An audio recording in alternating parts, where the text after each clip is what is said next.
Yang ditanya 2 orang. Kalau enggak Gus Baha, Gus Kausar.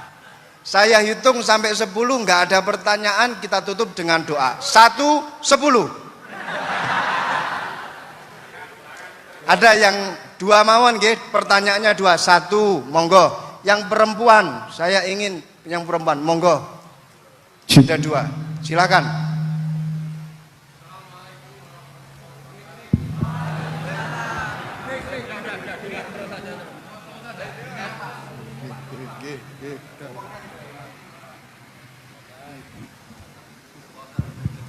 Bismillahirrahmanirrahim. Assalamualaikum warahmatullahi wabarakatuh.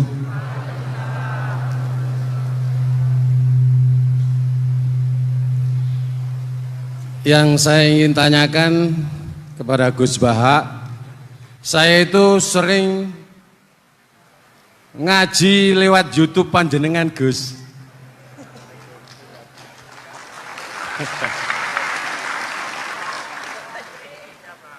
Insya Allah ilmu saya tambah walaupun tidak banyak.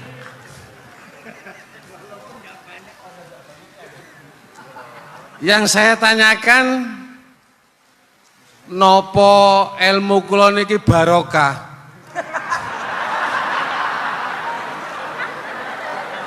Yang pertama, karena saya ngaji lewat YouTube panjenengan, saya tidak izin. Untuk itu hari ini saya izin panjenengan. Mudah-mudahan ilmu ingkang saya dapat dari panjenengan niku saged barokah. Niku Gus. Terima kasih. Wassalamualaikum warahmatullahi wabarakatuh. Waalaikumsalam warahmatullahi wabarakatuh. Langsung mohon Gus nggih, yang satunya dulu. Siapa aja? Oh gitu. Monggo Gus. Itu tetap barokah dan kebaikan itu mah nggak perlu minta izin. Kalau kebaikan minta izin jadi repot.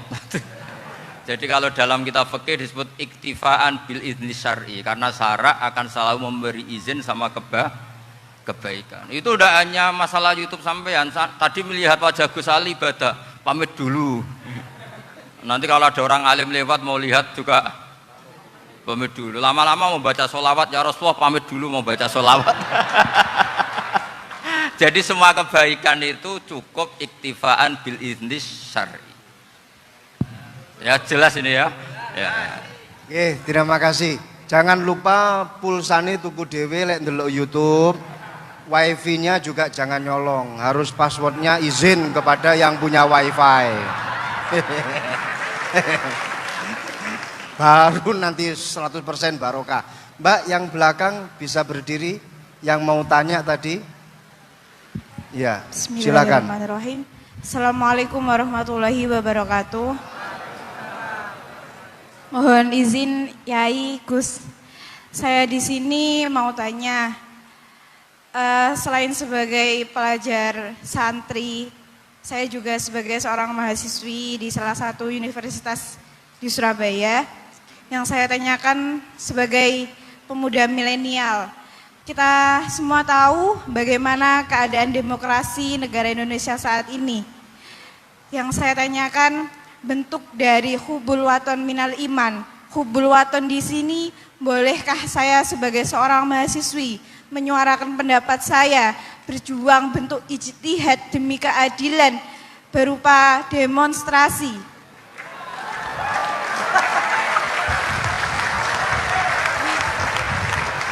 Ngapunten. Yang saya tanyakan di sini, bagaimana menurut Gus, apakah saya melakukan demonstrasi ini sudah baik atau sangat baik atau mungkin perlu dikaji kembali? Terima kasih. Wassalamualaikum warahmatullahi wabarakatuh. Hubungan antara demonstrasi dan hubbul wadon minal iman. Hah? Oh ya, hubbul wadon minal iman. Monggo Gus.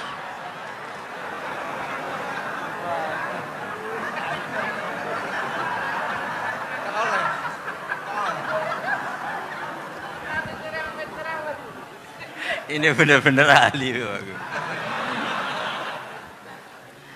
Begini kan demonstrasi itu kan makna pokoknya itu kan apa? Memperlihatkan. Makanya demonstrasi kekuatan maknanya ya show, ya memperlihatkan satu apa? Kekuatan. Sehingga kalau dalam Islam itu ya fleksibel, asal itu tidak merugikan orang lain, tidak anarkis, tidak mandorot bagi kelompok lain tentu boleh. Bahkan kalau tidak apa menyuarakan suara kita tentu dengan cara-cara yang tetap Islami ya.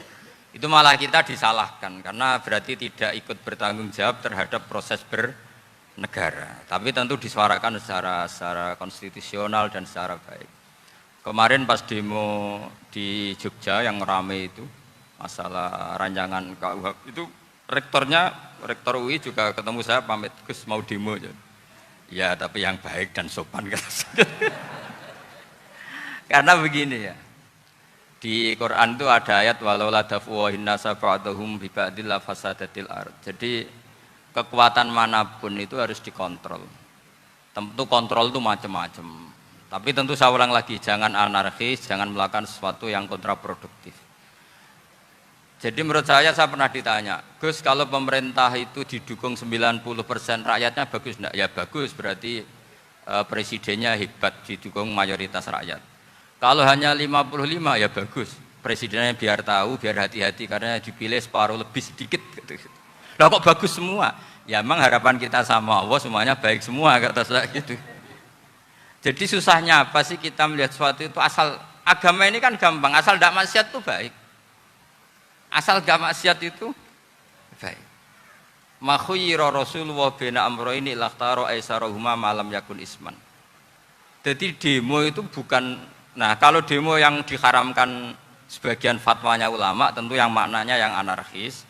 Kalau yang dihalalkan tentu maknanya yang tertib. Itu biasa dalam hukum fikih. Rasulullah ngendikan A, mahmalnya seperti ini. Rasulullah ngendikan B, mahmalnya seperti ini. Karena kadang ngendikane Nabi cara zahir itu berlawanan. Misalnya Nabi ditanya, amal paling baik apa ya Rasulullah? Nyaur utang gitu. Karena biasa yang ngemplang mungkin yang tanya itu tukang. Tapi kadang Nabi jawab birrul walidain. Kadang jawab as-sholat li awwali waktiha. Karena penanyanya ini beda. Aku nggak tahu sholat. Gimana? Cinta aku nggak tahu sholat. Ya, cinta aku nggak tahu sholat kata beliau. Kan gitu. Jadi ini penting saya utarakan karena zaman Nabi itu ya biasa Nabi misalnya ngendikan sesuatu itu. Terus ada juga sahabat yang memperlihatkan pendapatnya. Tapi tidak niat bantah. Masyhur itu dalam tarikh. Saya beri contoh yang masyhur itu. Nabi pernah sholat duhur itu 2 rakaat. Sebagian riwayat mengatakan asar, tapi yang lebih kuat itu duhur. Setelah 2 rakaat Nabi sholat, itu akabirus sahabat papan atas itu tidak ada yang ngendikan karena mereka sopan semua, tahu etika.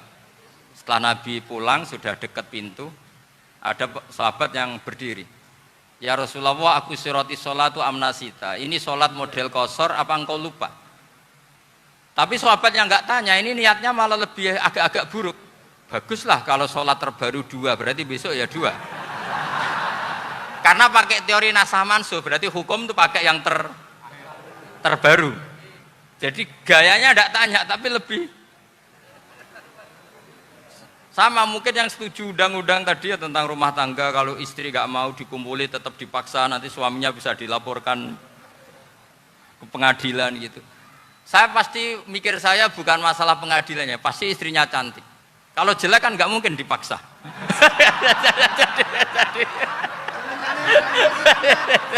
Ini ketularan.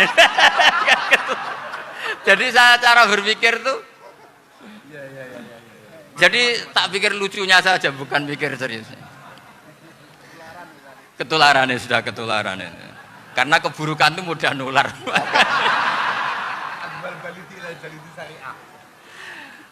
Akhirnya Nabi kembali lagi, enggak, kullu dzalika lam yakun, semua itu enggak terjadi. Tapi Nabi sebagai orang yang sangat, ya sebenarnya enggak boleh dibahasakan sangat demokratis, sangat bijak. Nabi kembali lagi ke mimbar terus tanya, ahakun makolahu dzulyaten, apa betul yang dikatakan dzulyaten tadi?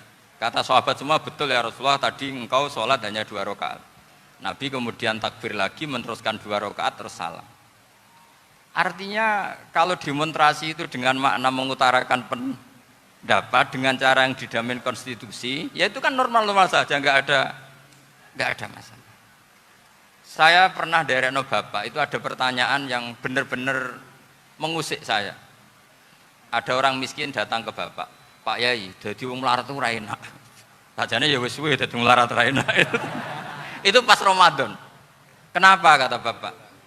Bapak saya itu teman akrabnya Gus Ali, senengannya ya guyon, mau meninggal aja masih guyon. Bapak itu guyon terus. Kenapa ya? Sudah puasa nggak makan, buruh orang macul itu kan berat. Mau istirahat nggak boleh karena buruh orang. Enak jadi wong sugih puasa diam di rumah gini-gini terus. Terus kata bapak saya gini, enak wong melarat. Jadi wong sugih nak puasa berat. Kok sakit ya? Esok mangan pecel, awan rawon. Enggak sore sidik sate. Jadi yang harus ditinggalkan itu banyak. Nak sampean kan biasa meninggalkan itu semua. Semenjak itu dia, oh iya, nak ngono podo-podo abot. Jadi hasutnya pada orang kaya terus nggak ada. Nah ini pentingnya ilmu. Jadi pentingnya pendamping tadi itu. Setelah diberi jelasan, oh maturun ternyata podo-podo abot gitu. Dia nggak tahu susahnya jadi orang kaya. Ya sama seperti tadi. Ya saya puasa. Kerja gini-gini bojo sitok elek terus jadi yang bojone 4 cantik semua abot aku. Karena harus ninggalkan 4 yang cantik tadi yang bisa menghidupkan tadi itu. Itu kan juga demonstrasi, artinya mengutarakan apa yang, jadi itu saya pikir seperti itu. Ya ini pokoknya gitu aja. Assalamualaikum warahmatullahi wabarakatuh. Waalaikumsalam.